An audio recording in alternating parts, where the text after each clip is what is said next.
Hi everyone, welcome back to my channel. I hope all of you are doing well. So ಇವತ್ತು ನಾನು ಒಂದು ಸೀರೀಸನ್ನು start ಮಾಡ್ತಾ ಇದ್ದೀನಿ. So ಈ ಸೀರೀಸಲ್ಲಿ ಏನಿರುತ್ತೆ ಅಂದರೆ ಬೇಸಿಕ್ ಗ್ರಾಮರ್ ಇರುತ್ತೆ ಆ್ಯಂಡ್ ಸ್ಪೋಕನ್ ಇಂಗ್ಲೀಷ್. ಸೊ ಎರಡು ಕೂಡಿರುವಂಥ ಸೀರೀಸ್ ಇರುತ್ತೆ. ಸೊ ಇವತ್ತಿನ ವಿಡಿಯೋ ಫಸ್ಟ್ ವಿಡಿಯೋ ಆಗಿರುತ್ತೆ and first class as well. So ಇದು ಯಾರಿಗೆ ಯೂಸ್ ಆಗುತ್ತೆ ಅಂದರೆ ಯಾರು ಇಂಗ್ಲೀಷ್ ಇವಾಗ ಕಲಿತಾ ಇರ್ತಾರೆ, ಅಂದರೆ ಇಂಗ್ಲೀಷ್ ಮಾತಾಡೋದನ್ನು ಕಲಿಬೇಕು, ಯಾರಿಗೆ ಗ್ರಾಮರ್ ಕಲಿಬೇಕು ಆ್ಯಂಡ್ ಆಲ್ಸೋ ಯಾರಿಗೆ ಇಂಪಾರ್ಟೆಂಟ್ ವರ್ಡ್ಸ್ ಆಗಲಿ ಸೆಂಟೆನ್ಸಸ್ ಕಲಿಬೇಕಂತ ಇರುತ್ತೆ. ಆ್ಯಂಡ್ ಮೋಸ್ಟ್ ಇಂಪಾರ್ಟೆಂಟ್ ಕಾಂಪಿಟೇಟಿವ್ ಎಕ್ಸಾಮ್ಸ್ಗೆ ಪ್ರಿಪೇರ್ ಆಗ್ತಿರ್ತಾರಲ್ಲ ಅವ್ರಿಗೆ ಗ್ರಾಮರ್ ತುಂಬ ಇಂಪಾರ್ಟೆಂಟ್ ಆಗುತ್ತೆ. ಸೊ ಅವರಿಗೂ ಇದು ಯೂಸ್ ಆಗುತ್ತೆ. ಓಕೆ, ಸೊ ಈ ವಿಡಿಯೋ ತುಂಬ ಹೆಲ್ಪ್ಫುಲ್ ಆಗಿರುತ್ತೆ. ಸೊ ಸೀರೀಸನ್ನು ನಾವು ಕಂಪ್ಲೀಟ್ ಮಾಡೋಣ. I don't know how many classes it will take, but ನಾನು ಎಲ್ಲ ಕಾನ್ಸೆಪ್ಟ್ಸನ್ನು ಕ್ಲಿಯರ್ ಮಾಡೋಕ್ಕೆ ಟ್ರೈ ಮಾಡ್ತೀನಿ. ಎಷ್ಟಾಗುತ್ತೆ ಅಷ್ಟು ಕಡಿಮೆ ಸಮಯದಲ್ಲಿ ನಾನು ಇದನ್ನು ಟೀಚ್ ಮಾಡೋಕ್ಕೆ ಟ್ರೈ ಮಾಡ್ತೀನಿ. So let's get started with the first class and first video. So ಇವತ್ತು ನಾವು ಬೇಸಿಕ್ ಆ್ಯಂಡ್ ಇಂಪಾರ್ಟೆಂಟ್ ವರ್ಡ್ಸನ್ನು ಕಲಿಯೋಣ. That is this, that, these and ದೋಸ್. ಇದು ತುಂಬ ಇಂಪಾರ್ಟೆಂಟ್. ಸೊ ಈ ವರ್ಡ್ಸನ್ನು ನಾವೇನು ಹೇಳ್ತೀವಿ, ಡಿಮಾನಿಸ್ಟ್ರೇಟಿವ್ಸ್ ಅಂತ ಹೇಳ್ತೀವಿ. ದಿಸ್ ಅಂತ ಅಂದರೆ ಇದು ಅಂತ ಕನ್ನಡದಲ್ಲಿ ಅರ್ಥ, ದ್ಯಾಟ್ ಅಂದರೆ ಅದು ಅಂತ ಅರ್ಥ, ದೀಸ್ ಅಂದರೆ ಇವುಗಳು, ದೋಸ್ ಅಂದರೆ ಅವುಗಳು. ಸೊ ಇದು ಅಂತ ಅಂದರೆ ದಿಸ್, ಅದು ಯಾವಾಗ ಹತ್ತಿರ ಇರುತ್ತೆ, ಒಂದು ವಸ್ತು ಒಂದೇ ವಸ್ತು ಇದೆ ಬಟ್ ನಮಗೆ ಹತ್ತಿರವಾಗಿದೆ, ಅದನ್ನು ನಾವು ದಿಸ್ ಅಂತ ಹೇಳ್ತೀವಿ. For example this is pen. So ಇದರ ಅರ್ಥ ಏನು, ಪೆನ್ ನನ್ನ ಹತ್ರನೇ ಇದೆ. Okay, this is pen. And ಅದು ದೂರ ಇದ್ದಾಗ ನಾವು ಅದನ್ನು ದ್ಯಾಟ್ ಅಂತ ಹೇಳ್ತೀವಿ. So that is pen. Okay, these ಅಂತ ಅಂದರೆ ಇವುಗಳು ಅಂತ ಅರ್ಥ, ಅಂದರೆ ಹತ್ತಿರ ಇದೆ ಬಟ್ ಜಾಸ್ತಿ ಇದೆ. ಓಕೆ, ದೀಸ್ ಆರ್ ಪೆನ್ಸ್ ಅಂದರೆ ನನ್ನ ಹತ್ರ ಪೆನ್ ಜಾಸ್ತಿ ಇದೆ, ಸೊ ಅದನ್ನ ಏನು ಹೇಳ್ತೀವಿ, ದೀಸ್ ಆರ್ ಪೆನ್ಸ್. ದೋಸ್ ಅಂದರೆ ಅವುಗಳು, ಅಂದರೆ ನಿಮ್ಮಿಂದ ದೂರ ಇದೆ ಬಟ್ ಅದು ಜಾಸ್ತಿ ಇದೆ, so that is those. So these and ದೋಸ್ ಅನ್ನೋ ವರ್ಡ್ಸ್ ಏನು ಪ್ಲೂರಲಲ್ಲಿ ಇರುವಂಥದ್ದಕ್ಕೆ ನಾವು ಯೂಸ್ ಮಾಡ್ಬೋದು. ಎಕ್ಸಾಂಪಲ್ಸ್ ನೋಡಿ ಇಲ್ಲಿ. ದಿಸ್ ಈಸ್ ಅ ಪೆನ್, ಇದು pen. This is a girl, ಇದು ಹುಡುಗಿ. ಪೆನ್ ಈಸ್ ರೆಡ್, ಈ ಪೆನ್ ರೆಡ್ ಇಂಕ್ ಆಗಿದೆ. ಐ ಲೈಕ್ ದಿಸ್, ಇದು ನನಗಿಷ್ಟ. ಸೊ ದೀಸ್ ಆರ್ ಪೆನ್ಸ್ ಅಂದರೆ ಇವು ಪೆನ್ನುಗಳು ಅಂತ ಅರ್ಥ. These are girls. These pens are red. I like these. So this, that, these, those ಅರ್ಥ ಆಯ್ತಾ ನಿಮಗೆ? ದೆನ್ ನೆಕ್ಸ್ಟ್ ಒನ್, ಯಾವಾಗ ಯೂಸ್ ಮಾಡ್ತೀವಿ ನಾವು ಇದನ್ನು? When you introduce someone, ಯಾರನ್ನಾದರೂ ನೀವು ಇಂಟ್ರೊಡ್ಯೂಸ್ ಮಾಡುವಾಗ ಯೂಸ್ ಮಾಡ್ತೀರಾ. For example, this is my friend Aditi, ಇದು ನನ್ನ ಫ್ರೆಂಡ್ ಅದಿತಿ ಅಂತ ಹೇಳ್ತೀವಲ್ಲ, ಹಾಗೆ this is my friend Aditi. So ಫೋನಲ್ಲಿ ಮಾತಾಡೋವಾಗ, hello this is John, is that Karan? So ನಾನು ಈ ಕಡೆಯಿಂದ ಜಾನ್ ಮಾತಾಡ್ತಾ ಇರೋದು, ಸೊ ಆ ಕಡೆಯಿಂದ ಕರಣ್ ಮಾತಾಡ್ತಾ ಇರೋದಾ, ಆ ಥರ. ಕ್ಲಿಯರ್? ಸೊ ಈ ಟೂ ಸಿಚುವೇಶನ್ಸಲ್ಲಿ ನಾವು ಇದನ್ನು ಯೂಸ್ ಮಾಡ್ತೀವಿ. ಅದಕ್ಕಿಂತ ಹೆಚ್ಚಿನ ಸಿಚುವೇಶನ್ಸಲ್ಲೂ ನಾವು ಯೂಸ್ ಮಾಡ್ತೀವಿ ಯಾವಾಗಲಾದರೂ. ಫಾರ್ ಎಕ್ಸಾಂಪಲ್, ನಾವು ಆ ಬಾಟಲನ್ನು ಪಾಸ್ ಮಾಡು ಅಂತ ಹೇಳಿದಾಗ ನಾವು ಹೇಗೆ ಹೇಳ್ತೀವಿ, ಪಾಸ್ ದಟ್ ಬಾಟಲ್ ಅಂತ ಹೇಳ್ತೀವಿ. ಸೊ ದ್ಯಾಟ್ ಅಂತ ವರ್ಡ್ ಬಂತಲ್ಲ ಅಲ್ಲಿ, like that. Okay, so next is your verbs. ಈ ವರ್ಡ್ಸ್ಗಳನ್ನು am, is, are, was, were, will be and shall be, ಈ ವರ್ಡ್ಸನ್ನು ನಾವು ವರ್ಬ್ಸ್ ಅಂತ ಹೇಳ್ತೀವಿ, ಅಂದರೆ ಕ್ರಿಯಾಪದ ಅಂತ ಅರ್ಥ. ಓಕೆ, ಸೊ ಅಂದರೆ ಕ್ರಿಯಾಪದ. ಇದನ್ನು ಸ್ಪೆಸಿಫಿಕ್ ಆಗಿ ನಾವು ಹೇಳಬೇಕಾದ್ರೆ ಇದನ್ನು ಹೆಲ್ಪಿಂಗ್ ವರ್ಬ್ಸ್ ಅಂತ ಹೇಳ್ತೀವಿ. Okay, so this is called helping verbs. Helping verbs ಅಂತ ಅಂದರೆ ಇದು ನಮಗೆ ಒಂದು ಸೆಂಟೆನ್ಸ್ ಮಾಡುವಲ್ಲಿ ತುಂಬ ಹೆಲ್ಪ್ ಆಗುತ್ತೆ. This is very important. So am, is, are ಅನ್ನು ನಾವು ಪ್ರೆಸೆಂಟ್ ಟೆನ್ಸಲ್ಲಿ ಯೂಸ್ ಮಾಡ್ತೀವಿ, ಅಂದರೆ ವರ್ತಮಾನ ಕಾಲದಲ್ಲಿ ಯೂಸ್ ಮಾಡ್ತೀವಿ. ಸೊ ಕನ್ನಡದಲ್ಲಿ ನಾವು ಹೇಳ್ತೀವಲ್ಲ ವರ್ತಮಾನ ಕಾಲ, ಭವಿಷ್ಯತ್ ಕಾಲ ಆ್ಯಂಡ್ ಭೂತಕಾಲ ಅಂತ. ಸೊ ಅದೇ ರೀತಿ ಪ್ರೆಸೆಂಟ್, ಪಾಸ್ಟ್, ಫ್ಯೂಚರ್ ಅಂತ ನಾವು ಹೇಳ್ತೀವಿ.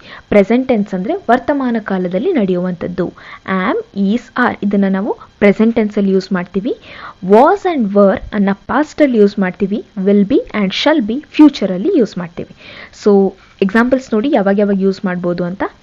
ಆಮ್ ಅನ್ನು ನಾವು ಯಾವಾಗ ಐ ಅನ್ನೋ ವರ್ಡ್ ಇರುತ್ತೆ, ಐ ಅಂದರೆ ಏನು, ನಾನು ಅಂತ ಅರ್ಥ. ಸೊ ಯಾವಾಗ ಐ ಅಂತ ಇರುತ್ತೆ ಅವಾಗ ಆಮ್ ಅಂತ ಯೂಸ್ ಮಾಡಬೇಕು.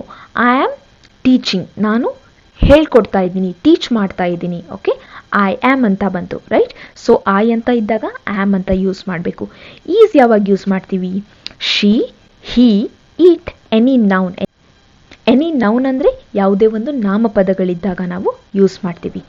ಈಸನ್ನು she, he, it and any noun. Any noun ಅಂದರೆ ಫಾರ್ ಎಕ್ಸಾಂಪಲ್ ಪ್ರಿಯ ಅಂದರೆ ಒಂದು ಹೆಸರು ತಾನೆ, ಸೊ ಆವಾಗ ನಾವು ಈಸ್ ಅಂತ ಯೂಸ್ ಮಾಡ್ತೀವಿ.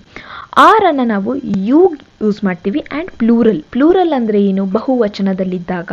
ಫಾರ್ ಎಕ್ಸಾಂಪಲ್ ದೇ ಅಂತ ಅಂದರೆ ಏನು, ಅವರು ಅಂತ ಅರ್ಥ, ಅಂದರೆ ಒಬ್ಬರಿಗಿಂತ ಜಾಸ್ತಿ ಇದ್ದಾರೆ ಅಲ್ಲಿ, ರೈಟ್? ಸೊ ದೇ ಅಂತ ಯೂಸ್ ಮಾಡ್ತೀವಿ. ಸೊ ಲಾಸ್ಟ್ ಎಕ್ಸಾಂಪಲ್ ಅಲ್ಲಿ ನಾವು ದೀಸ್ ಆರ್ ಪೆನ್ಸ್ ಅಂತ ಯೂಸ್ ಮಾಡಿದ್ವಿ. ಸೊ ಯಾಕೆ ಆರ್ ಯೂಸ್ ಮಾಡಿದ್ವಿ? ಬಿಕಾಸ್ ಪೆನ್ಸ್ ಅಂತ ಇದೆ, ಜಾಸ್ತಿ ಇದೆ, ಒಂದಕ್ಕಿಂತ ಜಾಸ್ತಿ ಇದೆ, ರೈಟ್? ಸೊ ಆರ್ ಅನ್ನ ನಾವು ಯಾವಾಗ ಯೂಸ್ ಮಾಡ್ತೀವಿ? ಯು ಅನ್ನೋ ಒಂದೇ ಒಂದು ಎಕ್ಸೆಪ್ಷನ್ ಇದೆ ಆ್ಯಂಡ್ ಪ್ಲೂರಲ್ ಇರಲಿರುವಾಗ ಆರ್ ಅಂತ ಯೂಸ್ ಮಾಡ್ತೀವಿ. ವರ್ ಅನ್ನ ನಾವು ಪ್ಲೂರಲ್ ಅಲ್ಲಿ ಇದ್ದಾಗ ವರ್ ಅಂತ ಯೂಸ್ ಮಾಡ್ತೀವಿ. Examples they and we. They we ಎರಡೇ ಪದಗಳಿಗೆ ನಾವು ವರ್ ಅಂತ ಯೂಸ್ ಮಾಡ್ತೀವಿ. ದೆನ್ ವಿಲ್ ಬಿ ಅನ್ನೋ ವರ್ಡ್ ಅನ್ನ ಆಲ್ಮೋಸ್ಟ್ ಎಲ್ಲದಕ್ಕೂ ಯೂಸ್ ಮಾಡ್ತೀವಿ. Like he, she, it, any noun are they, we, even I ಅನ್ನೋದಕ್ಕೂ ಯೂಸ್ ಮಾಡ್ತೀವಿ. ಸೊ ಎಲ್ಲದಕ್ಕೂ ನಾವು ವಿಲ್ ಬಿ ಅನ್ನೋದು ಯೂಸ್ ಮಾಡ್ತೀವಿ. ಕ್ಲಿಯರ್? ಸೊ ಸ್ವಲ್ಪ ಎಕ್ಸಾಂಪಲ್ಸ್ ನೋಡಿ. I am happy. ಸೊ ನಾನು ಆಮ್ ಯಾಕೆ ಯೂಸ್ ಮಾಡಿದೆ ಇಲ್ಲಿ? ಬಿಕಾಸ್ ಐ ಇದೆ, right?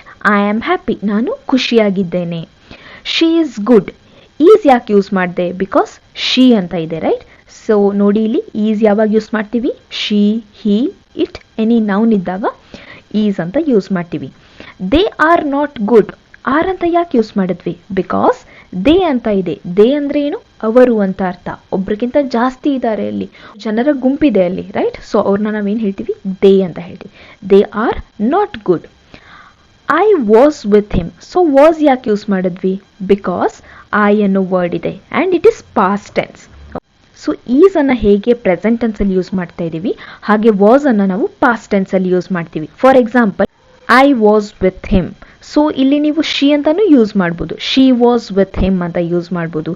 He was with him and it was with him. So ಈ ಥರ ಎಲ್ಲ ವರ್ಡ್ಸನ್ನು ನಾವು ಇಲ್ಲಿ ಯೂಸ್ ಮಾಡ್ಬೋದು when it is was. Were ಅಂತ ಯಾವಾಗ ಯೂಸ್ ಮಾಡ್ತೀವಿ?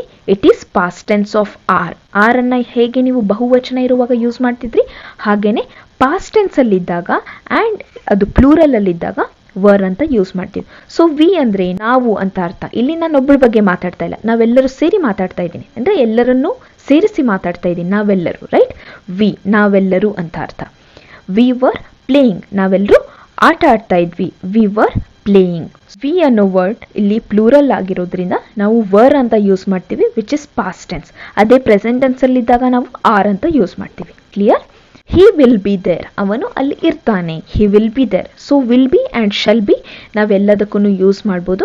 ಬಟ್ ಅದರ ಅರ್ಥ ಏನಂತ ಅಂದರೆ ನಾವು ಫ್ಯೂಚರಲ್ಲಿ ಮಾತಾಡ್ತಾ ಇದ್ದೀವಿ. ನಾನಲ್ಲಿ ಇರ್ತೇನೆ. ಸೊ ಆಗ ಹೋಗಿಲ್ಲ ಆ್ಯಂಡ್ ಆಗ್ತಾನೂ ಇಲ್ಲ. ಫ್ಯೂಚರಲ್ಲಿ ನಾನಲ್ಲಿ ಇರ್ತೇನೆ. He will be there. ಅವನಲ್ಲಿರ್ತಾನೆ. They shall be here. ಅವರು ಇಲ್ಲಿ ಇರ್ತಾರೆ. ಸಾರಿ ಫಾರ್ ದ ಮಿಸ್ಟೇಕ್, ಇಲ್ಲಿ ಆಗಬೇಕು. ಅವರು ಇಲ್ಲಿ ಇರ್ತಾರೆ ಅಂತ ಅರ್ಥ. So this is the end of the video. Video ಇಷ್ಟ ಆಗಿದ್ರೆ ನೀವು ಲೈಕ್, ಶೇರ್ ಆ್ಯಂಡ್ ಸಬ್ಸ್ಕ್ರೈಬ್ ಮಾಡಿ. And next video I try to bring it as soon as possible. I hope ಈ ಬೇಸಿಕ್ ವರ್ಡ್ಸ್ ಏನಿದೆ ನಿಮಗೆ ಕ್ಲಿಯರ್ ಆಗಿರಲಿ. ನಾನು ಅಷ್ಟು ಫ್ರೀಕ್ವೆಂಟಾಗಿ ವಿಡಿಯೋನ ಹಾಕಲ್ಲ. ಲೈಕ್ 2 days ಅಟ್ಲೀಸ್ಟ್ ಗ್ಯಾಪ್ ಕೊಟ್ಟಿರ್ತೀನಿ, ಸೊ ದಟ್ ಇವತ್ತು ಹೇಳ್ಕೊಟ್ಟಿರೋದು ಏನಿದೆ ಅದನ್ನು ನೀವು ಪ್ರಾಕ್ಟೀಸ್ ಮಾಡಿ. ಸೊ ಡೈಲಿ ಲೈಫಲ್ಲಿ ಇದನ್ನು ಯೂಸ್ ಮಾಡೋಕ್ಕೆ ಟ್ರೈ ಮಾಡಿ. ವಿಡಿಯೋ ಇಷ್ಟ ಆಗಿದ್ದರೆ, ಹೆಲ್ಪ್ಫುಲ್ ಆಗಿದ್ದರೆ ಲೈಕ್, ಶೇರ್ ಆ್ಯಂಡ್ ಸಬ್ಸ್ಕ್ರೈಬ್ ಮಾಡಿ. And thank you so much for watching. Will meet you in the next video. Till then take care. Bye.